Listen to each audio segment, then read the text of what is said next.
Richmond, Virginia, Saturday morning. A CEO caught his waitress feeding a homeless veteran outside his diner. You're feeding that garbage? On my property? Beg somewhere else, old man. This is a restaurant, not a zoo! He's a veteran, sir. Served? Look at him. He's a bum! And you, apron off. You're fired. Crawl back to whatever hole you came from. An hour later, that veteran called his son, a colonel. Dad? Doc Foster, she's real? I saw the dog tags yourself, son. Then make the calls. Noon, dress uniforms. Everyone who owes her their life. At exactly noon, 50 officers lined up outside that diner. Officers! Present! Arms! They're saluting the waitress? Care to repeat what you called this woman? The cameras are rolling. That story starts 6 hours earlier, with 2 eggs, toast, and black coffee. 5:30 in the morning. Maple Street still slept under a cold October drizzle, but the lights of the corner diner were already on. Grace Foster unlocked the door the same way she did everything, exactly on time, exactly in order. Keys in the left pocket, apron folded twice, tied twice, chairs down at 5:32, coffee brewing by 5:35. She moved through the dark like someone who had opened 1,000 mornings before this one, in places far less quiet. By 6, the regulars drifted in. Construction workers with concrete dust still on their boots. Nurses coming off night shift, eyes half closed. Grace knew every order before it was spoken. Decaf for Earl's brother. Extra napkins for the twins at table 9. She carried 4 plates on one arm and never dropped a thing. And every morning, at 6:15, she did one more thing. She rang up 2 eggs, toast, and black coffee with 2 sugars, and paid for it herself from the tip jar. Then she carried it out to the porch. The old man sat in the same spot every day, on the bench under the awning, wrapped in a coat the color of wet cardboard.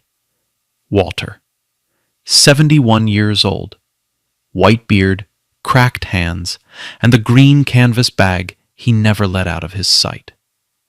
Most people walked past him the way they walked past parking meters. Grace never did. "Morning, soldier," she said, setting the box on his knees. "Morning, sunshine," he rasped. "You're 3 minutes late." "Line at the register. Some of us work for a living." He laughed until it turned into a cough, and she waited until it stopped. Here's what nobody noticed. When Grace handed him the coffee, her fingers always rested on his wrist. 2 seconds, maybe 3. Not a handshake, not affection. She was counting. Steady. 68 beats a minute. Good.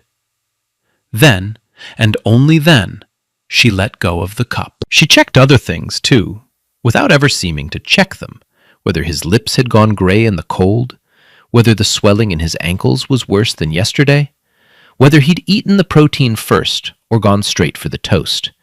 She did it the way other people breathe, automatically and without explanation. "You should spend that money on yourself," Walter told her, same as every morning.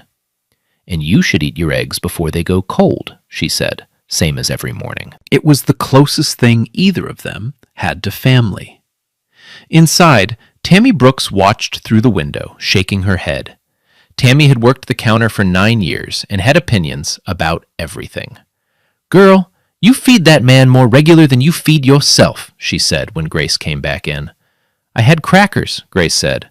"Crackers ain't food. Crackers are an apology for food." Grace just smiled and reached for the coffee pot. That smile was a door she kept closed. Tammy had tried to open it a few times over the years. "Where you from? You got people? What'd you do before this?" The answers were always short. Georgia. A grandmother. This and that. But Tammy noticed things too. She noticed Grace never flinched when plates shattered, but went stone still whenever a car backfired on Maple Street. She noticed how Grace stacked the first aid kit better than the paramedics who came in for lunch. And she noticed the chain, a thin steel chain around Grace's neck, tucked under her collar every single day. Whatever hung on it stayed hidden under the fabric, close to her heart. Once, reaching for a high shelf, Grace's collar slipped, and Tammy caught a flash of metal, flat, stamped, military-looking. When she asked, Grace tucked it away and said, "Just something from another life." Another life. That was all anyone got. Earl Jennings, who owned the place, called her the best worker he'd had in 30 years and knew almost nothing about her. A name, a start date, a social security card. That was the whole file. Out on the porch, Walter finished his eggs and watched her through the glass. He'd spent decades reading people.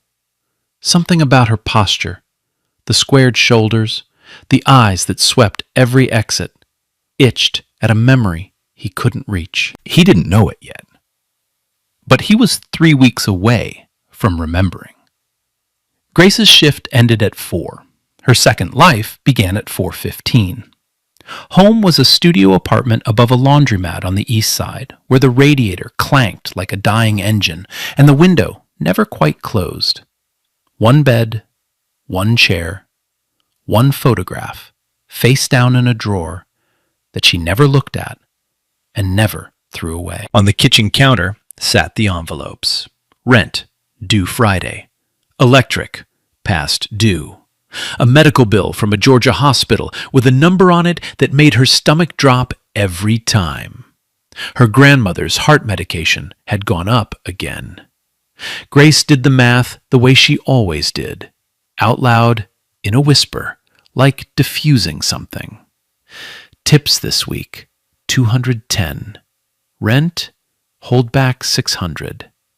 Grandma's pharmacy, $90.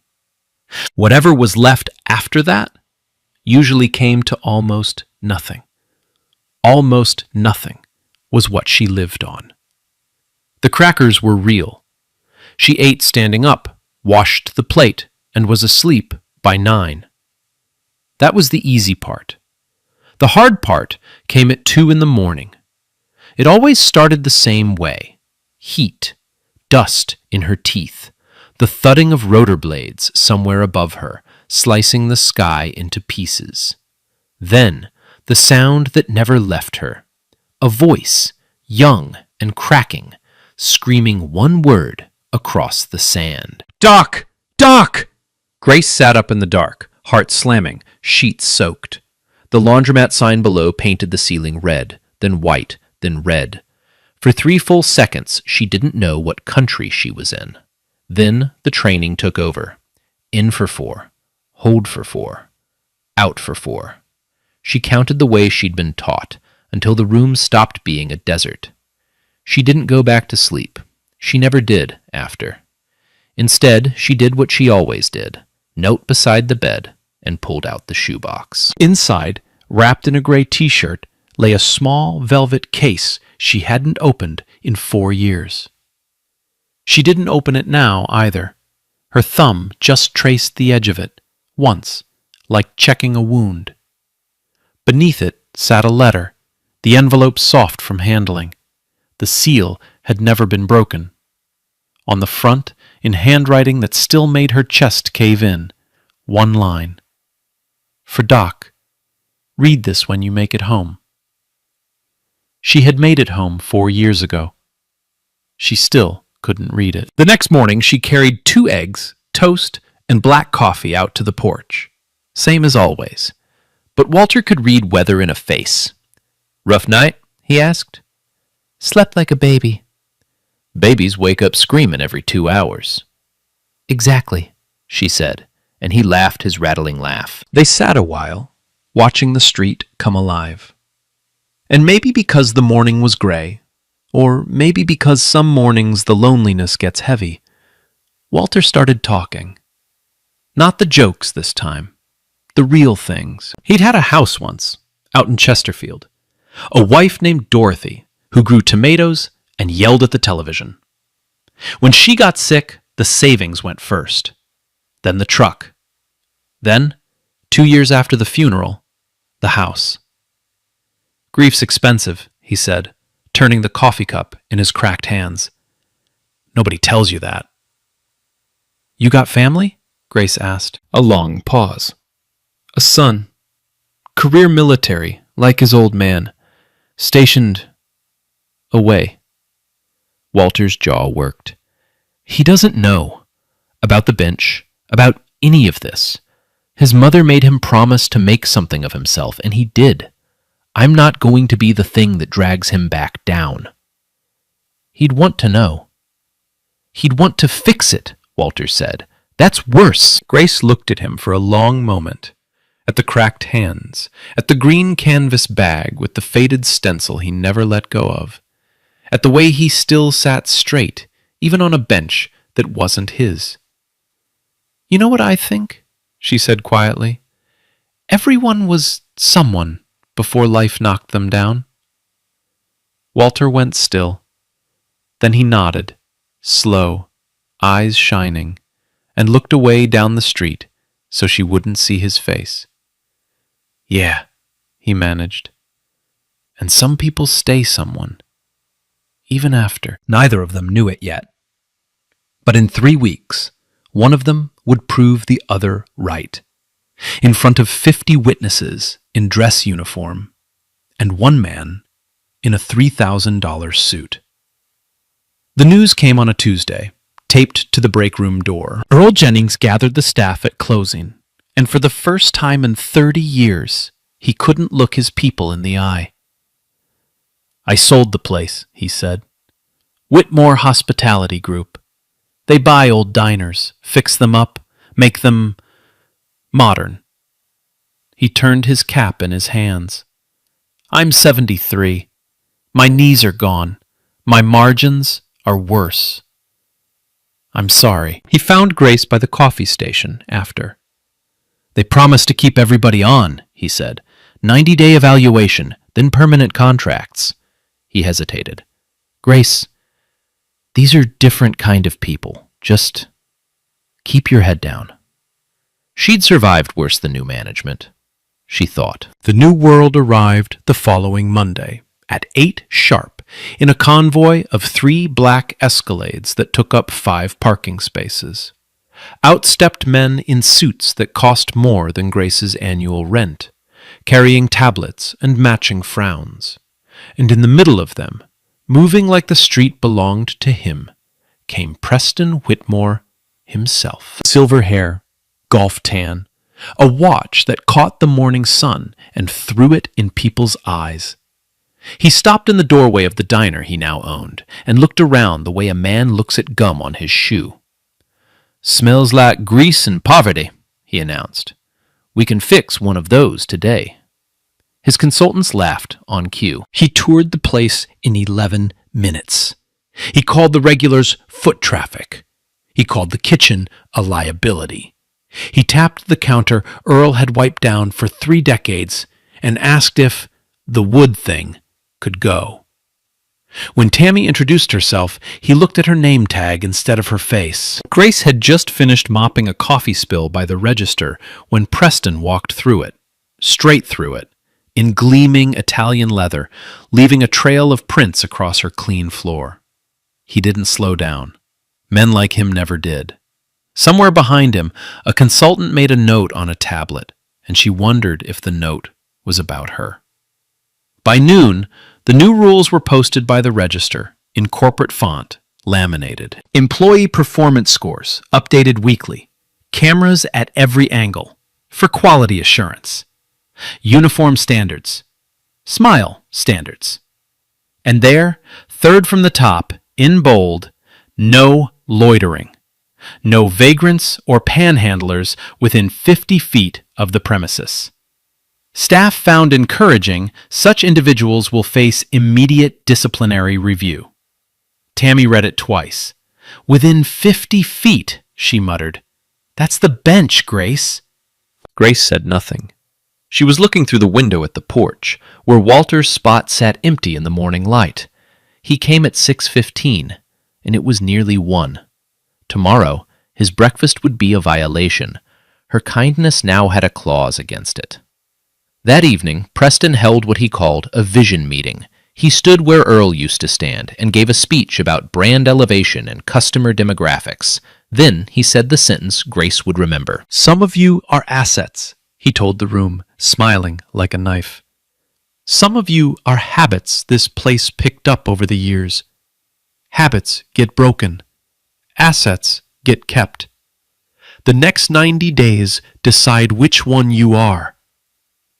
His eyes moved across the staff and stopped, just a beat too long, on Grace. She stood the way she always stood, shoulders squared, eyes steady. 2 worlds had just moved into one small diner, and only one of them knew what the other was capable of. Grace did what survivors do. She adapted. The new point-of-sale system that made 2 waitresses quit in the first week, she had it memorized in a day and a half. The 17-step closing checklist, she ran it in 22 minutes, 4 minutes faster than the corporate standard. When the consultants posted the first weekly performance scores, one name sat alone at the top of the list, and it wasn't close. Foster G. 98.6. "How are you doing this?" Tammy asked, staring at the board. "Checklists are easy," Grace said. "Somebody yells at you. Nobody dies. It's a good system." Tammy laughed. She thought it was a joke, and Walter still got his breakfast. Grace just changed the geometry. 50 feet put the bench off limits, so at 6 in the morning, before clock-in, she walked to the bus shelter around the corner. 53 feet, she'd measured it twice, and breakfast happened there now. Different bench, same eggs, same 2 seconds of fingers on his wrist. "You're going to get yourself in trouble over an old man," Walter said. "I've been in trouble," Grace said. "This isn't what it looks like." For 3 weeks, the system worked. The scores stayed high. The cameras saw nothing. The new world and the old kindness kept a careful distance from each other. Then came the second Saturday of November, and the morning rush, and the moment everything almost came apart. Or began, depending on how you look at it. The diner was full. Plates moving, griddle hissing, the line out the door. At table 6 sat one of the regulars, a retired bricklayer named Gus Calloway, 78 years old, halfway through his pancakes and a story about his granddaughter. Mid-sentence, Gus stopped talking. His fork hit the table. Then his hand went to his chest, like a man searching for his wallet. Then he slid sideways out of the booth and hit the floor, and a woman screamed, and 40 people stood up at once and did absolutely nothing. Grace was 3 tables away with a coffee pot in each hand. What happened next took her 3 seconds, and the people who saw it would describe it for weeks. Both pots set down, not dropped, set down. 2 strides. She was on her knees beside him, 2 fingers at his throat, ear over his mouth, eyes on his chest. The crowd saw a waitress. Her voice, when it came, belonged to someone else entirely. "He's not breathing. Tammy, call 911.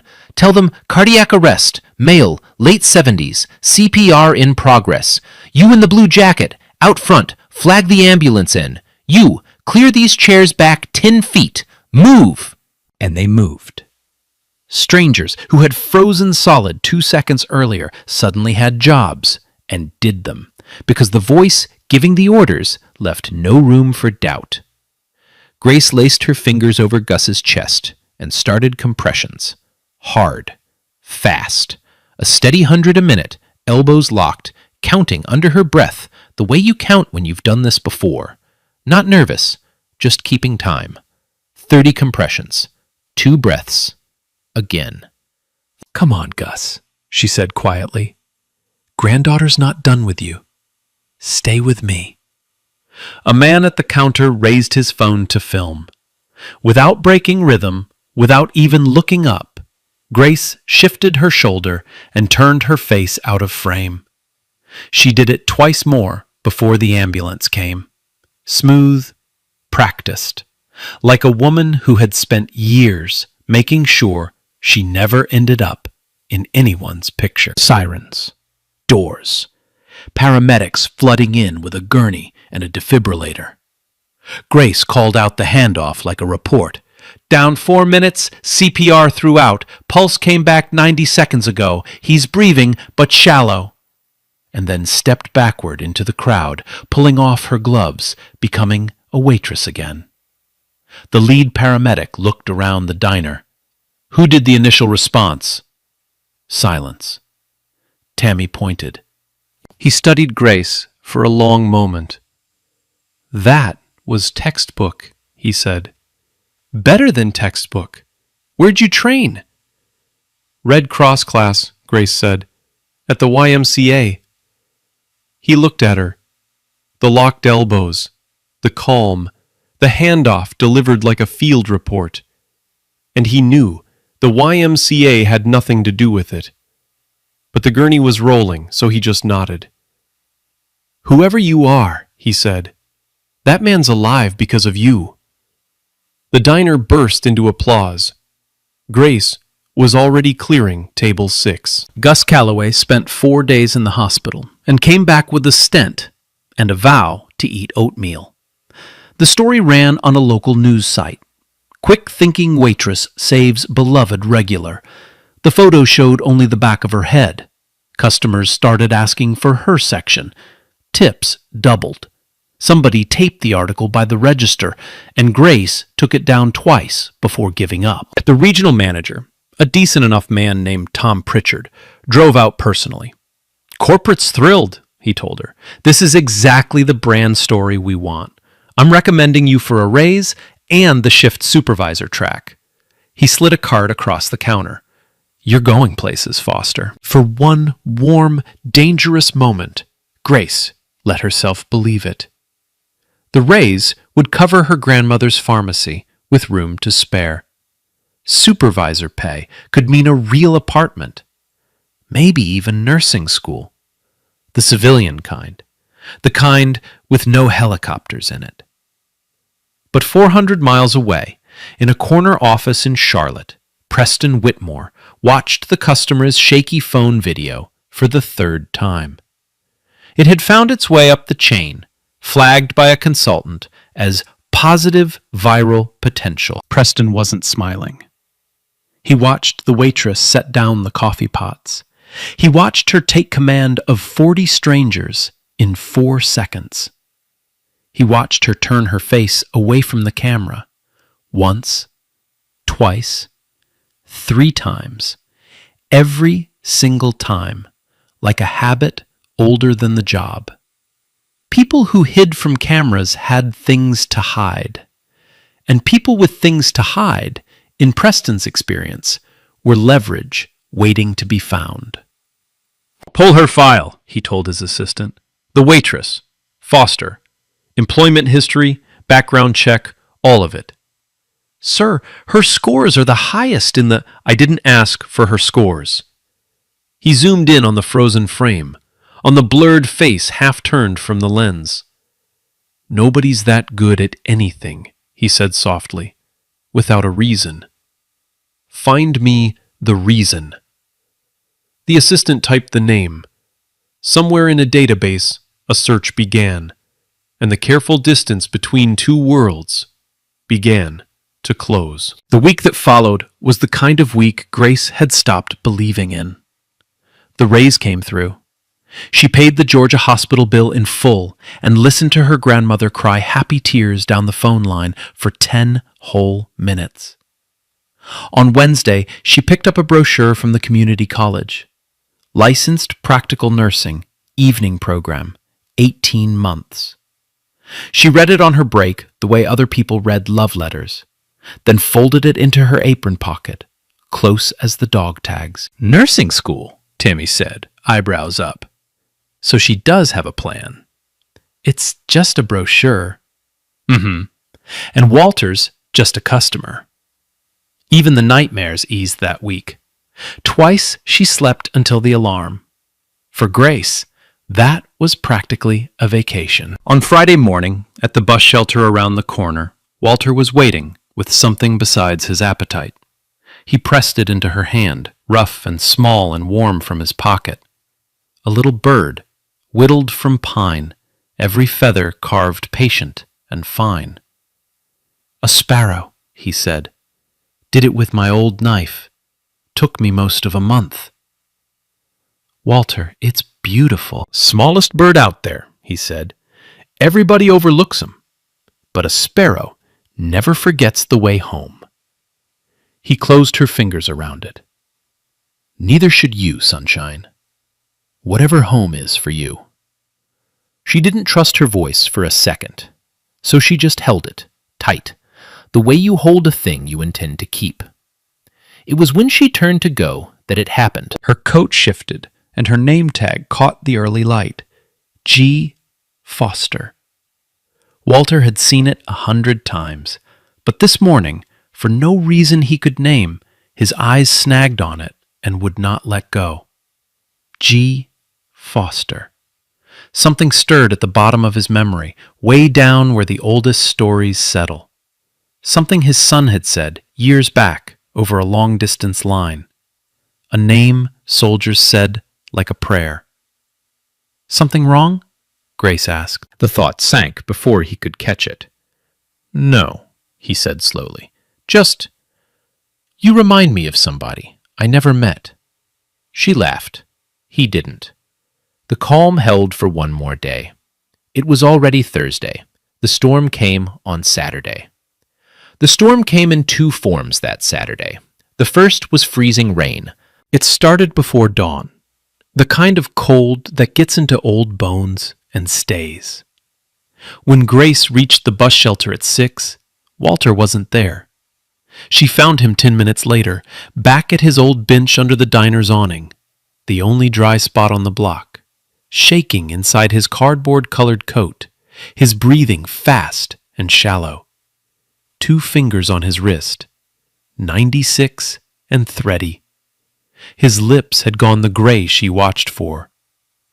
You're burning up, Walter. Just a cold, sunshine. Just needed out of the rain. He needed fluids, warmth, and food, in that order. The rule said 50 feet. The fever said now. For Grace, that had never once been a real choice. The second storm arrived at 9, in 3 black Escalades. Preston Whitmore had brought an audience. 2 investors from Atlanta in cashmere coats, and a reporter from a business weekly doing a profile. The man who saves dying diners.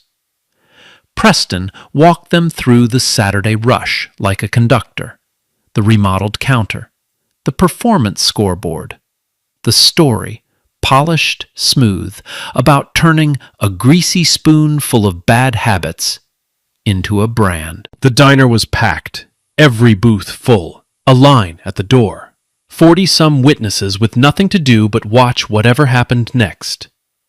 What happened next was that Preston glanced through the front window and saw his top-scoring employee on the porch, kneeling beside a homeless man, pressing a cup of soup into his shaking hands. For a man performing discipline in front of investors, it was almost too perfect. He didn't lower his voice. That was the point of it. He threw the door open so hard the bell cracked against the glass, and the whole diner went quiet behind him. You're feeding that garbage? On my property? Grace rose, putting herself, quietly, instinctively, between Preston and the bench. He's not garbage, sir. He's a veteran, and he's sick. He needs to leave. Preston snatched the soup from Walter's hands and slammed it, cup and box and all, into the trash barrel by the door. Soup splashed up the wall. Walter flinched like a man hearing incoming. Beg somewhere else, old man. This is a restaurant, not a zoo. Sir, His fever. Served? Preston laughed at the word she hadn't even finished. He turned to his investors, presenting the scene like a slide. They always served. Did you know that? Every bum in America is a war hero. Ask them. Look at him. He flicked 2 fingers at Walter, at the cracked hands, the soaked coat, the green canvas bag. He's a bum, a stain on my brand. And stains get removed. The reporter's phone was already up. So were a dozen others, in the windows, at the door. Preston saw them and stood taller. He thought they were filming his strength. And you, he wheeled on Grace, close enough that she could smell his cologne over the rain. My miracle waitress, the local hero. He said it like something he'd scraped off his shoe. I gave you a raise. I put you on the supervisor track, and you repay me by hand-feeding vermin at my front door in front of my investors. It's my money, sir. My break. He's done nothing to... Here's what's going to happen. Preston raised his voice for the room, savoring it. You're going to apologize. To me. To these customers for dragging this filth onto their doorstep. Then you're going to swear, in front of everyone, that you'll never so much as look at this trash again. Do that, and maybe, you keep your little job. He smiled the knife smile. Or, take that apron off. You're fired, and you can crawl back to whatever hole you came from. 40 people held their breath. The rain ticked on the awning. Walter struggled to rise. She didn't do nothing wrong, and broke into coughing that bent him double. Grace looked at Walter, then at Preston. Then she did the thing nobody filming that morning would ever forget. Nothing on her face moved at all. The whole room had braced for tears, for begging, for a scene. Instead, the temperature simply dropped. Slowly, without a word, she reached back and untied her apron. She folded it once, twice, edges square, the way you fold a flag. She set it on the windowsill, flat, and smoothed it with her palm. Then she walked to the trash barrel, rolled up her sleeve, and reached in. What is she? One of the investors started. She lifted out the soup cup, still sealed, and the food box beside it. She wiped the lid clean with her own scarf, knelt back down at the bench, and pressed the warm cup into Walter's trembling hands, steadying them. 2 seconds. 3. Counting. Your breakfast isn't finished, sir, she said gently. It was the sir that did it. Not shouted, not aimed, placed at the feet of an old man in a soaked coat, 6 inches from the CEO it pointedly excluded. Half the diner heard that one syllable, and the phones caught all of it. Preston's face went from red to something darker. You're done, he barked at her back. You hear me? Fired! I'll make sure every restaurant in this state knows your name. You're nothing. You were always nothing. Grace stood, helped Walter to his feet, and draped her own coat over his shoulders.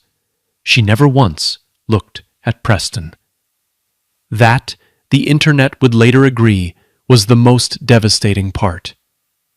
But the moment that mattered, the one that would summon 50 officers by noon, almost nobody caught at all. As Grace bent to lift Walter's canvas bag, her collar shifted, and the chain swung free.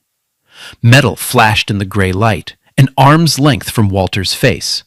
Stamped letters. A name. He had worn tags like those for 26 years, and his eyes found the line before she tucked it away. Foster, G. 68, W. Combat Medic. Walter stopped breathing for a moment, and the bottom of his memory finally let go of what it had been holding since Friday. A voice over a long-distance line, years ago. His son's voice, low and reverent, telling the story every man in his battalion told. There was a medic at Kandahar, Dad. Doc Foster. We don't even say her name without... Doc, Walter whispered. Grace's whole body went still, just for a heartbeat. Bus shelter, she said quietly. Let's get you warm. Grace got Walter to the bus shelter, wrapped in her coat, fed and warming. Then she did the most Grace thing imaginable. She told him to rest, said she'd check on him after the lunch rush, out of habit from a job she no longer had, and walked home through the freezing rain so he wouldn't see her face. Walter watched her go. Then he sat for a long time with the wooden knife feel of a decision in his chest. His son believed he still had the house in Chesterfield. 2 years of careful lies and monthly phone calls. I'm fine. The garden's fine. Don't waste your leave on me. Breaking that lie meant breaking the last thing Walter had, his pride. He looked down at the coat Grace had given off her own back. Hell with pride, he said. Tammy found him at the shelter 10 minutes later. She'd walked out of her shift the moment Grace left, apron still on, furious enough to spit. Walter held out his cracked hand. I need your phone, Miss Tammy. I need to call my boy. Colonel Daniel Hayes was reviewing logistics reports at Fort Liberty when his phone lit up with a number he didn't know. He nearly declined it. 30 years later, he would still think about that. Hayes. Danny. A breath. It's your dad. What came next came broken. The fever, the shame, and 2 years of secrets collapsing all at once. The house, gone. The bench, the diner. Daniel stood up so fast his chair hit the wall, one hand gripping the edge of the desk while his father's voice shook apart and reassembled itself in his ear. Dad! Dad, slow down! You're sleeping outside? Since when? Why didn't you— That's not why I'm calling. And the old man's voice suddenly steadied, came up level, like a soldier delivering a report he'd die before getting wrong. There's a girl here, Danny, a waitress. She's fed me every morning for a year out of her own pocket. Checks my pulse when she thinks I don't notice.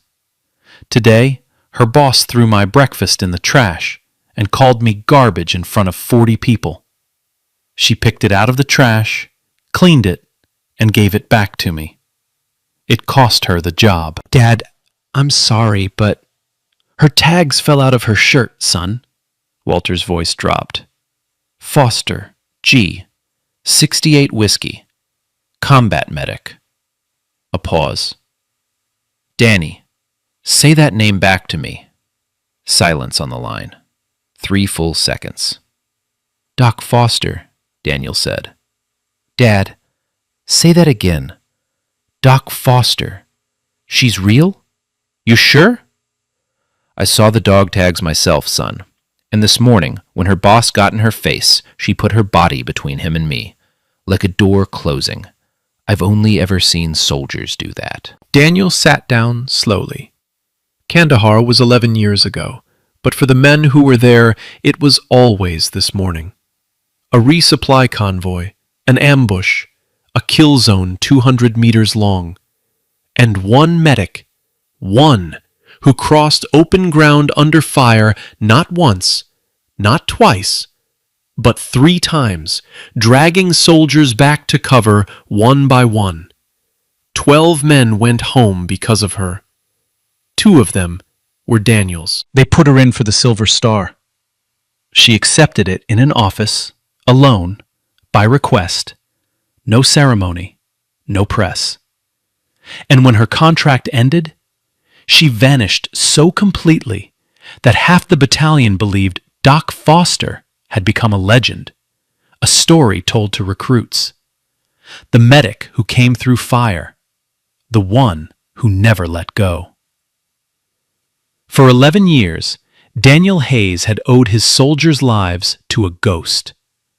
The ghost had been feeding his father. Where are you right now?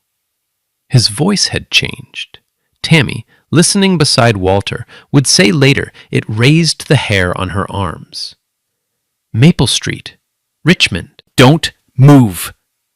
Daniel was already out the door, phone wedged at his shoulder, scrolling contacts with his thumb. Reyes, who'd been dragged from the kill zone by his collar. Coleman, Lindquist, Calhoun. The battalion network, the unit pages, the chaplain who kept everyone's numbers. Dad, the calls I'm about to make, every man on that list owes her a life. Noon, dress uniforms, everyone. By 11, the clip of Preston was everywhere, and grown men in 4 states were pulling uniforms out of closets. At the diner, the clock above the register read 11:58. Outside, low and far off, came the sound of engines. Grace came back at noon for the dumbest of reasons, which is how fate likes to work. Tammy had called her, voice strange and tight. They cut your last check. You need to come sign for it. Nowish. So Grace walked back up Maple Street through the clearing rain, head down, hood up, a fired waitress coming to collect what she was owed. She noticed the parked Humvees half a block out, then the staff cars, then the crowd, 3 deep on the far sidewalk, every phone raised. Her stomach dropped. Some instinct said ambush. And then she turned the corner, and the world went silent. 50 officers and soldiers stood in 2 facing lines, from the diner door to the curb. Dress uniforms under the gray sky, rain beating on polished brass. Some were young. Some had gray at their temples. Some had come in fatigues straight off duty, and some wore civilian jackets over old unit T-shirts. Men and women who'd driven through the night hours from 3 states away. At the head of them stood a full colonel, and beside the colonel, shaved and scrubbed, in a pressed army jacket 2 sizes too big and 20 years out of date, stood Walter. Grace stopped walking. The paper bag with the sparrow in it crinkled in her fist. "No," she said quietly. "No, no." "Detail!" The colonel's voice cracked down the street like a rifle shot. "Present arms!" 50 hands rose as one. The crowd gasped. And then the sound rolled, somebody whispering it into a phone. "They're saluting the waitress. Oh my God, they're saluting the waitress!" Grace stood frozen between the 2 lines, rain on her face, and the lines did not waver. A salute is held until it is returned. Every soldier on that street knew she knew it. 50 arms locked at the angle, waiting. The silence stretched. 5 seconds. 10. And the cameras drank every frame of it. Slowly, like something surfacing from deep water, Grace straightened. Her shoulders went back. Her heels came together. And Sergeant Grace Foster, 68 Whiskey, returned the salute for the first time in 4 years. "Order! Arms!" 50 hands came down. The street exhaled. Daniel stepped forward and unfolded a sheet of paper. He didn't introduce himself. He just read. Citation. "The President of the United States of America takes pleasure in presenting the Silver Star to Sergeant Grace D. Foster, combat medic, for conspicuous gallantry under fire. During an ambush near Kandahar, Sergeant Foster repeatedly crossed 200 meters of open ground under sustained enemy fire to reach wounded soldiers, on 3 separate occasions while herself wounded, refusing evacuation until all casualties were cleared. Her actions are credited with saving the lives of 12 American soldiers." He lowered the paper and looked at her. "2 of those 12 were mine, Sergeant. I've waited 11 years to say this to your face." His voice caught, came back. "Thank you." Movement in the line. 2 men stepped out. one barrel-chested with a beard now, one lean with sergeant's stripes, and Grace's hands came up over her mouth. "Reyes," she whispered. "Coleman." "Hey, Doc." Reyes was already crying, this mountain of a man not even fighting it. "You never let go, not even when I begged you to." He wrapped her up off her feet, and Coleman wrapped them both, and the street noise broke over them. Applause, car horns, somebody's mother sobbing into a phone. Then the crowd quieted, because Walter was moving. He came forward slow, fever-shaky, in Dorothy's favorite jacket from another lifetime. He stopped in front of Grace, drew himself up to the full height of the man he had been, and lifted his cracked hand to his brow in a salute that trembled and held. "Specialist Walter Hayes," he said, "First Cavalry, 1973. His chin shook. "Thank you, Doc, for the eggs, for the coffee, for checking an old man's pulse when you thought he didn't notice." The hand wavered, held on. "Thank you for letting me be full and be remembered." Grace returned it with tears cutting down her face, then pulled the old man into her arms while 50 soldiers and an entire street watched a year of quiet mornings finally get witnessed. That was when Preston Whitmore made the worst decision of his life. He'd been trapped inside his own diner for 10 minutes, watching cameras point at his storefront, calculating.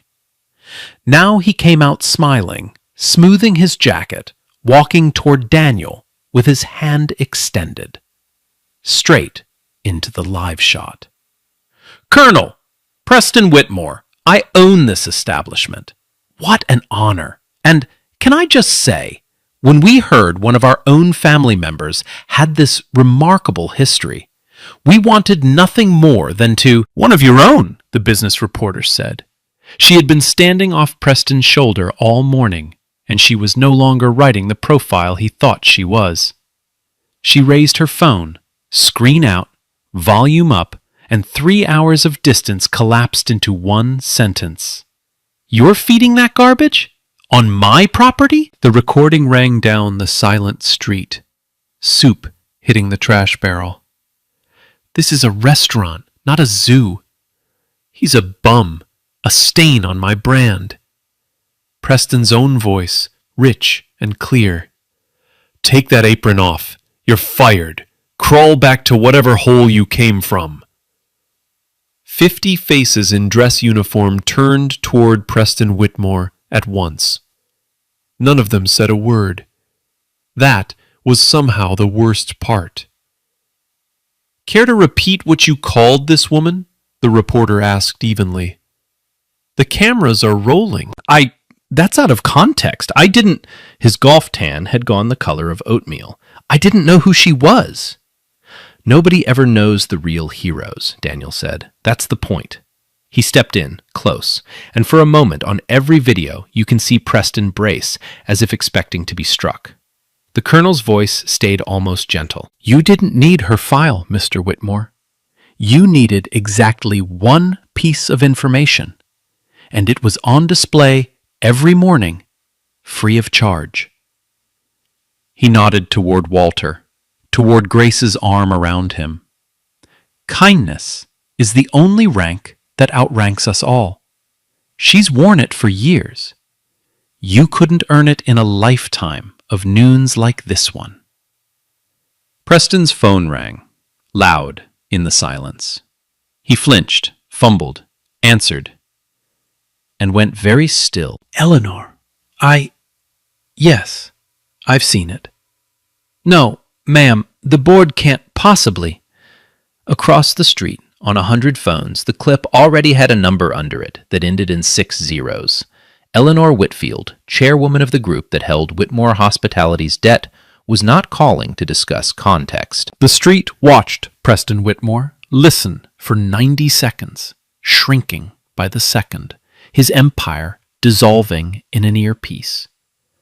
By the time he lowered the phone, he wasn't a CEO anymore. He was just a man in an expensive suit, standing 50 feet from a bench in the rain. Eleanor Whitfield flew in herself that Monday. No convoy, no consultants. She ordered coffee, tipped $20, and asked Grace for 10 minutes. "I'm not here to apologize with words," she said. "Words are what Preston was good at."